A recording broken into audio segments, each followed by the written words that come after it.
जय हिंद दोस्तों, हम हैं अग्निवीर और हम लोग क्वेश्चन कर रहे हैं कि रामसिंह यादव की जो बुक्स है मैथ्स को निपटा रहे हैं। ठीक, इसमें हम लोग 50 क्वेश्चन ऑलरेडी निपटा चुके हैं, हर कॉन्सेप्ट को आपको समझा चुके हैं। तो लेकिन आप हर क्वेश्चन को बहुत अच्छे से, और मैं रिक्वेस्ट करूंगा कि आप एक कॉपी जरूर बनाएं, उस पर सारी जितनी भी चीज़ें बता रहा हूँ उसको लिखते चले। आप जब कॉपी है उसका सॉल्यूशन लिखते जाएंगे ना तो आपका ही फायदा है। क्वेश्चन आपकी किताब पे रहेगा, लेकिन आप क्या करें कि क्वेश्चन नंबर से 51 है तो 51 का सॉल्यूशन हमने कैसे कराया है उसको कॉपी पे लिखते रहे। क्वेश्चन 51 है, ठीक है। अब इस क्वेश्चन करते हैं। कह रहा है 160 मीटर लंबी एक रेलगाड़ी 90 किलोमीटर प्रति घंटे की चाल से 440 मीटर लंबे पुल को पार करने में कितना समय लेगी। तो ऐसे क्वेश्चन को करना है तो देखिए यहाँ पर एक कॉन्सेप्ट होता है। कॉन्सेप्ट क्या होता है, यदि एक ट्रेन किसी दूसरी ट्रेन को क्रॉस कर रही है या किसी प्लेटफॉर्म को क्रॉस कर रही है या किसी पुल को क्रॉस कर रही है या किसी सुरंग को क्रॉस कर रही है, तो जो लंबाइयाँ होती हैं दोनों ट्रेनों की जुड़ती हैं। तो लंबाइयाँ होती हैं दोनों ट्रेनों की जुड़ती हैं, ठीक है। तो मैं आपको एक कॉन्सेप्ट समझाऊंगा। हमारी ट्रेन दो जरा, ये रखिए हमारी ट्रेन, ये है हमारी, ये प्लेटफॉर्म है और ये ट्रेन है। एक बंदा आ जाओ बीरू, जरा सेकेंड, ठीक है। इसको पकड़ो, ये क्या है, प्लेटफॉर्म, ये क्या है, प्लेटफॉर्म, ये क्या है, ट्रेन। तो मेरी बात, इसको ऐसे कर पकड़ो यहाँ पे, ठीक है, ऐसे दिखनी चाहिए बस ऐसे ही। ये ट्रेन है, क्या है, ये क्या है, प्लेटफॉर्म। तो हम ये कह रहे हैं कि ये ट्रेन इस प्लेटफॉर्म को क्रॉस कर रही है। तो टाइम कहाँ से काउंट होगा, यहाँ से टाइम कहाँ से काउंट होगा, यहाँ से टाइम काउंट होगा, क्योंकि बिल्कुल इससे सीधे से हो रही है। टाइम काउंट हो रहा है। क्या ये ट्रेन इस प्लेटफॉर्म को क्रॉस कर दिया? नहीं। क्या इस ट्रेन ने, ये ट्रेन है ना, ये क्या है, प्लेटफॉर्म, क्या इस ट्रेन ने इस प्लेटफॉर्म को पार कर दिया? नहीं। अभी कर दिया क्या? नहीं कर दिया। क्या कर दिया? इधर से आके पकड़ो तुम, ठीक है। अब ये है, मेरी बात को ध्यान सुनना, ये है क्या आप अभी इस ट्रेन ने इस प्लेटफॉर्म को पार कर दिया? नहीं। क्या आप कर दिया? क्या ट्रेन ने इस प्लेटफॉर्म को पार कर दिया? नहीं कर दिया है। इस इंजन ने सिर्फ पार किया है, ट्रेन ने अभी पार नहीं किया है। क्या आप कर दिया? नहीं। क्या आप कर दिया? नहीं। अब यानी कि इस ट्रेन ने इस प्लेटफॉर्म को पार किया तो अपनी डिस्टेंस और प्लेटफॉर्म की डिस्टेंस दोनों को पार किया। क्लियर हुआ नहीं हुआ? फिर से एक बार, अरे तुमको ट्रेलर को ले भाग रहे हो। हाँ, यहाँ से देखो, यहाँ से नंबर शुरू हुआ था, यहाँ से शुरू हुआ था, तो यहाँ से टाइम काउंट हुआ था ना, यहाँ से बिल्कुल इसकी सीध में थे, यहाँ से टाइम काउंट हुआ था और अभी भी आपने टाइम खत्म नहीं किया है और यहाँ पर भी नहीं मान रहे हो। आप जब कह रहे हो कि भाई साहब अब इस ट्रेन ने इस प्लेटफॉर्म को क्रॉस किया, मतलब इस ट्रेन ने इस प्लेटफॉर्म को जब क्रॉस किया तो अपनी डिस्टेंस और प्लेटफॉर्म की डिस्टेंस दोनों को कवर किया नहीं किया, यानी कि दोनों डिस्टेंस जुड़ी या नहीं जुड़ी। अगर ये होती, मान लो खड़ी हुई ट्रेन तो भी ऐसी क्रॉस करती नहीं करती? तब भी आप कहते हैं कि भैया टाइम यहाँ पे खत्म हो रहा है। यानी कि ये चाहे ट्रेन होती, चाहे प्लेटफॉर्म होता और चाहे ये सुरंग होती, चाहे ये पुल होता, कुछ भी होता, अगर ये ट्रेन इसको पार कर रही है तो अपनी डिस्टेंस और इसकी दोनों की लंबाइयों को पार करेगी। यानी एक बात क्लियर हो रही है कि लंबाइयाँ तो हमेशा जुड़ेंगी, लंबाइयाँ तो हमेशा जुड़ेंगी, लंबाइयाँ तो हमेशा जुड़ेंगी। अगर ये ट्रेन चल रही होती, दिस इज, मान लो अब क्या है, ट्रेन। अब क्या है ये, अगर ये ट्रेन है, अगर ये चल रही है तो मेरी बात को ध्यान से सुनना। अब इसको ट्रेन को चलाओ, स्लोली चलाओ। तो देखो, अब मेरी बात को सुनो, ये देखो दोनों ट्रेनें चल रही हैं। अरे तुम स्लो चलाओ उसको, ठीक है। अब देखो यहाँ पे, अब मान रहे हो ना, यानी कि चाहे ट्रेन खड़ी हो या चल रही हो कोई तकलीफ नहीं होगी, यानी कि दोनों ट्रेनों की लंबाइयाँ आपस में जुड़ेंगी। बस ये कॉन्सेप्ट क्लियर है, बैठ जाओ, धन्यवाद।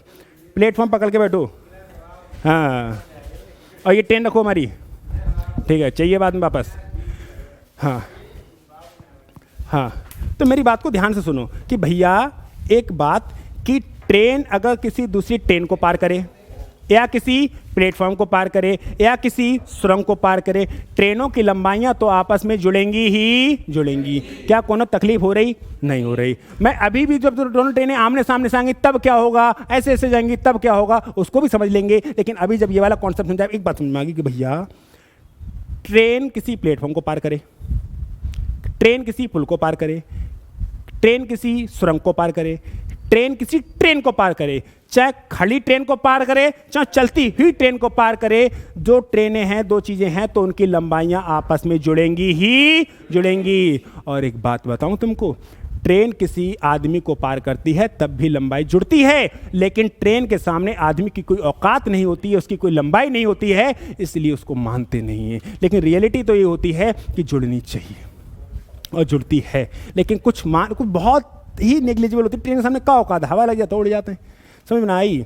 तो स्पीड बराबर क्या होता है, स्पीड बराबर होता है डिस्टेंस अपॉन टाइम। स्पीड बराबर क्या होता है? Distance upon time. तो भैया स्पीड कितनी है? 90 किलोमीटर प्रति घंटा। स्पीड कितनी है? 90 किलोमीटर प्रति घंटा। 90 किलोमीटर प्रति घंटा। और जो लंबाई 160 मीटर लंबी तो रेलगाड़ी है, 160 मीटर लंबी तो, और 440 मीटर लंबा पुल है, तो दोनों की लंबाई जुड़ेंगी ना जुड़ेंगी।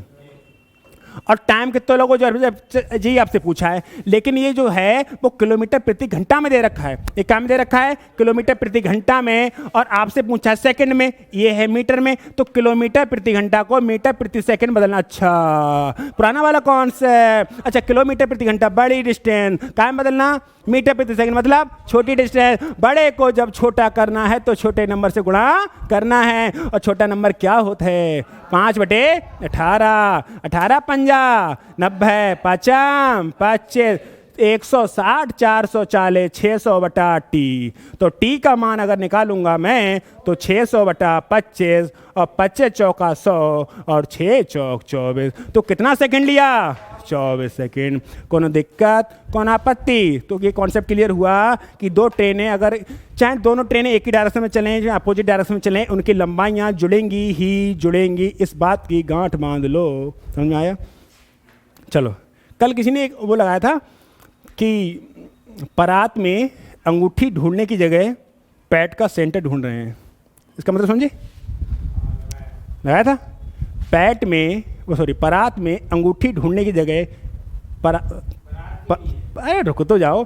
परात तो शादी होती है ना, तो सुबह को नहीं करते वो अंगूठी ढूंढते हैं, नन्हे वाला वही वाला मामला। हाँ, समझ रहे हो ना? हाँ, पता होगा, ठीक है। तो वो कह रहा कि परात में अंगूठी ढूंढने की उम्र में पैट का सेंटर ढूंढ रहे हैं। ना पढ़ोगे तो यही तो हो। तो ये कहोगे, क्या कहोगे? बच्चों के लिए घर ढूंढने की उम्र में पैट का सेंटर ढूंढ रहे हैं। करना पड़ेगा, क्या करें? तो 140 मीटर लंबी रेलगाड़ी किसी खंबे को 12 सेकंड में पार करती है। स्पीड बराबर क्या होता है? Distance upon time. स्पीड बराबर क्या होता है? डिस्टेंस कितनी है? 140। टाइम कितना है? 12। स्पीड निकल सकती है? सॉरी, क्या पूछा है? 140 मीटर लंबी रेलगाड़ी एक खंबे को 12 सेकंड पार करती है, तो रेलगाड़ी की चाल किलोमीटर प्रति घंटा। अरे ये ऑप्शन किलोमीटर प्रति घंटा होना चाहिए, तो मैंने कहा ये क्या लिखा है? ये है, ये आया मीटर प्रति सेकंड में। ये काय में आएगा? ये काय में आएगा? और आपको मीटर प्रति सेकंड में चाहिए किलोमीटर प्रति घंटा। कह रहा है ना कि किलोमीटर प्रति घंटा में बताओ, और हमको पता है। फिर से याद करो। अच्छा, मीटर प्रति सेकंड छोटी वाली को किलोमीटर प्रति घंटा बड़े वाले में करना है, तो बड़े वाले नंबर से गुणा करनी है। और बड़ा वाला नंबर क्या होता है? 18/5। 6 दूनी 12, 6 तियाँ 18, 5 दूनी 10, 10 से 0 खत्म, 14 तियाँ 42 किलोमीटर प्रति घंटा। आ रहा नहीं आ रहा है? या घंटा समझ आ रहा है? चलो आगे बढ़े। अगला जो सवाल है, 373 रुपए को ABC में इस प्रकार बांटो। 373 रुपए में A, B और C में इस प्रकार बांटो कि जो A को B से कितना ज़्यादा मिले? 25। A को B से कितना ज़्यादा मिले? और B को C से कितना ज़्यादा मिले? 24। यानी कि A को C से कितना ज़्यादा मिलना चाहिए? 49। बात गलत कह रहे का हम। क्या कह रहा सवाल कि A को B से 25 ज़्यादा मिले और B को C से 24 ज़्यादा मिले, मतलब A को C से 49 ज़्यादा मिले। ठीक है, तो क्या पूछा? A और C को हमें ना, अगर A को 49 मिले हैं, उसको 100 मिले हैं, तो 49 ज़्यादा हैं। टिक करो, आगे बढ़ो। देखो ये कह रहे हैं 100, अरे जाको तो ज़्यादा मिलेंगे। A को ज़्यादा मिलना चाहिए कि C को? A को। अरे A को ज़्यादा मिलना चाहिए C को। A को कितने ज़्यादा? ये तो कम मिल रहे हैं यार, ये वाले 29 ज़्यादा मिल रहे हैं, और इसका भी इसको 25 अंतर है। कहाँ है पहला वाला से? कोई रूल, कोई फार्मूला, कोई दिक्कत, कोई आपत्ति, कोई विपत्ति? मजा आ रहा नहीं आ रहा है? क्लियर हो पा रहे हैं? सही है। चलो अगला जो सवाल है, क्या कह रहा है कि 189 रुपये को ABC में इस प्रकार 189 को A, V और C में इस प्रकार बांटो कि A और B को बराबर मिले और B और C को, और भैया तीनों को बराबर बराबर। अरे A को काय के बराबर और B को काय के बराबर, तो तीनों को कैसे हो गए? मेरी जमीन तुम्हारे बराबर, तुम्हारी जमीन उनके बराबर, तो हम तीनों की जमीन बराबर बराबर। बस। तो तीनों की तो 3a बराबर 1/9 हो जाएगा, तो बराबर बराबर है ना है, तो 189 को तीनों भाग कर, जब तीनों की बराबर है तो 3 से भाग कर दो, कितनी आ जाएगी? 63। कितनी जाएगी? 63 बीघा जमीन पड़ रही है। सही है, बहुत तेरी है। हाँ। 10.5 एकड़ हो गई। हाँ, 53 रुपए को ABC में इस प्रकार बांटो। कितने रुपए को? 53। A, V और C इस प्रकार बांटो कि A को B से 7 ज्यादा, A को B से कितने ज्यादा, और B को C से 8 ज्यादा, B को C से, मतलब A को C से 8 और 7 15 ज्यादा। ऐसा ऑप्शन देखो कि A को 15 ज्यादा हैं, हट्टे 15 ज्यादा हैं, सही है। या 25 से 14 से 15 ज्यादा हैं तो टिक करो, कोई रोना ही नहीं है, रोना ही अग्निवीर करो बंगे, हल्के में ले रहे हो तुम हैं? चलो और दो संख्याएं 3:4 के अनुपात में, उनमें छोटी संख्याएं, भाई 3:4 के अनुपात में है, कह रहा है छोटी संख्या 75 है, यानी कि अगर जब 75 के बराबर है तो जब 100 के बराबर हुई। अरे ऐसे समझना आई तो दूसरी तरीका समझो। क्या कह रहा है? जब तक छोटी संख्या कौन है, 3 यूनिट की 4 यूनिट? 3 यूनिट। और तो 3 यूनिट की वैल्यू कितनी दे रखी है? 75। तो 1 यूनिट का मान कितना आ जाएगा? 25। तुमसे ये स्मॉल वाली नंबर है ना, छोटा वाला, तुमसे कौन सा पूछा है? बड़ी वाली संख्या। बड़ी वाली संख्या कितनी है? 4 यूनिट। 4 यूनिट तो 4 गुणे 25 कितना हो जाएगा? 100। अगर तुमसे जा पूछा होता दोनों संख्याओं का योग कितना बताओ, तो तुम क्या कहते? 7 यूनिट। तुमसे पूछा होता दोनों संख्याओं का अंतर बताओ, तो 1 यूनिट। और तुमसे पूछा होता दोनों संख्याओं की गुणा बताओ, तो 3 यूनिट इंटू 4 यूनिट मतलब 12 यूनिट स्क्वायर। चाहिए है ना? चाहिए ये ठीक है। अगला जो सवाल है वो क्या कह रिया है? दो संख्याओं का अनुपात 4:9 है, छोटी संख्या 5000। दो संख्याओं का अनुपात 4:9, छोटी कौन सी है? 4 यूनिट वाली, और 4 यूनिट की वैल्यू 5000 है। तो अगर मैं यूनिट का मान निकालूंगा तो 50 गुणा 100/4 कर सकता हूं। 4 से काटूंगा तो 25, और 25 पंजे 125 यानी कि 1250। कितनी आ जाएगी? 1250। हमसे बड़ी संख्या पूछी है, मतलब सेकंड जो नंबर पूछा है, सेकंड जो नंबर है कितना है? 9 यूनिट, यानी कि 9 गुणे 1250। पेज खाली करो, 0। 9 पंजे 45 के 5, हाथ से लगे 4, 9 दूनी 18, 4 22, 22 के 2, हाथ से लगे 2, 9 एकम 9 और 2 11, 11,250। इस सवाल का रहा आंसर। कोई दिक्कत? सही है। चलो अगला जो सवाल है वो क्या किया है? ABC ने अंत में 7,000, 9,000, 7,000, 9,000, 11,000 रुपये लगा के एक व्यापार आरंभ किया। जिस रेशियो में पैसा लगाएंगे उसी रेशियो में मुनाफा बांटेंगे। जिस रेशियो में, मैंने अगर 10 लाख रुपए लगाया है, आपने 10 लाख तो ज़्यादा हो गया अपनी वैल्यू से, मैंने 10 रुपये लगाया, तुमने 10 रुपये लगाया, तो प्रॉफिट 50-50 बराबर बराबर। मैंने 10 रुपये लगाए, तुमने 20 लगाए, पैसा तुम ज़्यादा कमाओगे क्योंकि आपने हमसे डबल लगाया, तो डबल प्रॉफिट कमाओगे। ठीक है, तो ABC 7,000, 9,000 और 11,000, इस रेशियो में अगर पैसा लगाया है तो पैसा बांटेंगे किसी रेशियो में? इसी रेशियो मुनाफा बांटेंगे। अगर मेरे टोटल मुनाफा को जोड़ दिया जाए तो 11, 9, 20 और 7, 27 यूनिट हो जाएगा, और मेरा 27 यूनिट है 8100 के बराबर हो जाएगा, तो यूनिट का मान 300 हो जाएगा। पूछा है A और B का भाग, तो A का मान है 7 यूनिट मतलब 2100, और B का मान है 9 यूनिट मतलब 2700। क्या तुमको कोई आपत्ति है? कोई विपत्ति है? क्लियर हो रहा है? सही है, आगे बढ़ें। सही है, चलो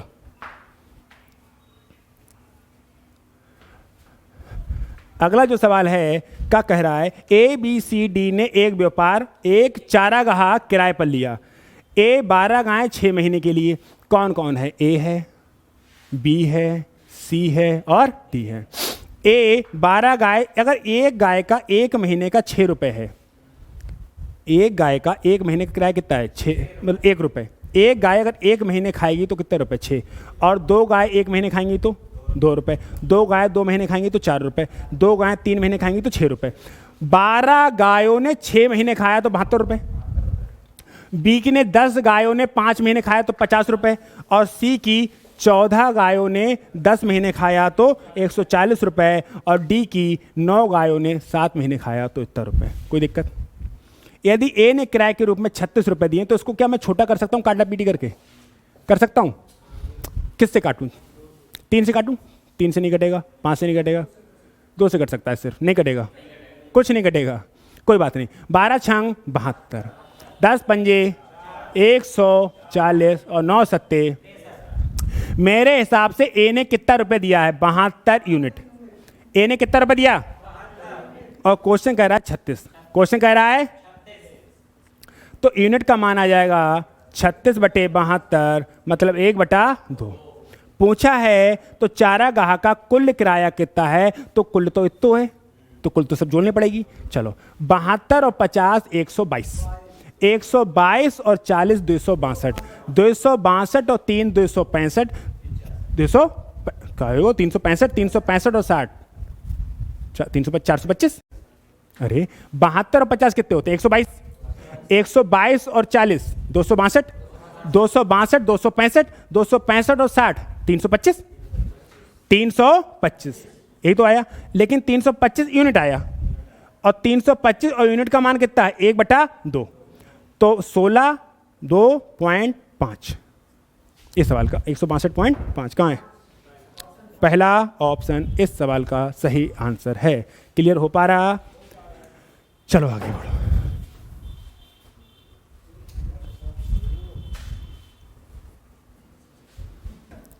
यदि 12 पुरुष या 18 स्त्रियां एक काम को 7 दिन में कर सकते हैं, यानी कि 12 मेल की क्षमता 18 फीमेल के बराबर है।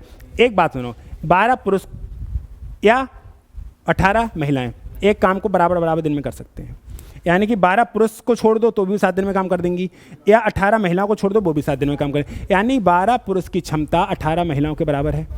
एक महिला और फीमेल की 6 दूनी 12, 6 3 18 कर लूँ तो मेल बटे फीमेल 3/2 है। तो मेल की क्षमता और फीमेल की क्षमता का रेशियो क्या आ गया? 3:2। तो कह रहा है 4 पुरुष और 8 स्त्रियां उस काम को कितने दिनों में करेंगी। मेरी बात को ध्यान से सुनना, इससे नेक्स्ट क्लास में मैं आपको वर्क एंड टाइम का पूरा कॉन्सेप्ट समझाऊंगा। ठीक है, एक क्वेश्चन आ गया है, कोई बात नहीं, इसको निपटा लेते हैं। अगली जो क्लास होगी उसमें मैं आपको पूरा कॉन्सेप्ट समझाने जा रहा हूँ। बात यह है कि यहाँ पर क्वेश्चन है कि 12 पुरुष से 18 स्त्रियाँ, अगर मुझे टोटल वर्क निकालना है, जैसे मैं बात करूँ कि मैं अगर एक दिन में 5 मार्कर बना सकता हूँ, मैं एक दिन में कितने मार्कर बनाता हूँ? तो मैं 10 दिन में कितने बना लूँगा? 50। तो 10 दिन में टोटल काम कितना कर लूँगा? 50। अगर टोटल वर्क निकाला जाए, क्या निकाला जाए? टोटल वर्क निकाला जाए तो कहीं से निकाल लो। देखो जो 12 पुरुष है ना, 12 पुरुष यानी कि 12 मेल किसी काम को कितने दिनों में कर लेंगे? 7। कर लेंगे नहीं कर लेंगे? कर लेंगे। तो काम इतना ही तो है। अरे इतना ही तो है। अब कह रहा है 4 पुरुष और 8 स्त्रियां उसी काम को कितने दिनों में कर लेंगी? 12 मेल किसी काम को कितने दिनों में कर रहे हैं? 7 दिन में। कह रहा है 4 मेल और 8 फीमेल उसी काम को कितने दिनों में करेंगे, ये तो पूछा है। तो मेल की जगह कितना लगा दो? 3, और फीमेल की जगह कितना लगा दो? 2 दिन आ जाएगा। लगाओ 12 मेल की जगह कितना? 3 × 7 बराबर 4 × 3 + 8 × 2 इंटू डी। 12 3 36, ये मत लगाओ ऐसे करके, ऐसे कर लो। 12 × 3 × 7 बराबर 4 3 12 और 8 दूनी 16 इंटू डी। तो 12 × 3 × 7 और 12 और 16 कितने हो जाएंगे? 28। कितने हो जाएंगे? बराबर कितना? डी। 7 चौक 28, 4 3 12, 3 3 9। तो दिन कितने आ गए? 9। काम तो बराबर होगा, टोटल वर्क तो बराबर होगा, चाहे मैं करूं चाहे आप करें। तो देखो 12 महिलाएं या 18 फीमेल की क्षमता बराबर थी, तो मेल और फीमेल का रेशियो आ गया, यानी कि मेल अगर 3 काम करते हैं तो फीमेल कितना काम करती हैं? 2। यही तो मतलब है। तो मुझे टोटल वर्क निकालना था। तो 12 आदमी किसी काम को कितने दिन में कर सकते हैं? 7। अब इसी काम को तुम जिससे चाहो उससे करा लो। तो 12 मेल तो 7 दिन में कर रहे हैं, लेकिन 4 मेल और 8 फीमेल से कराना है, कितने दिन में करेगा ये पूछा है। तो मेल और फीमेल का रेशियो लगा दिया, काम खत्म हो गया। क्लियर हो पाया नहीं हो पाया? कोई तकलीफ, आपत्ति, विपत्ति? सही है, कोई दिक्कत? तो आप इसको निपटाओ। हम मिलते हैं नेक्स्ट क्लास में। स्वस्थ रहिए, मस्त रहिए और पढ़ाई करने में व्यस्त रहिए।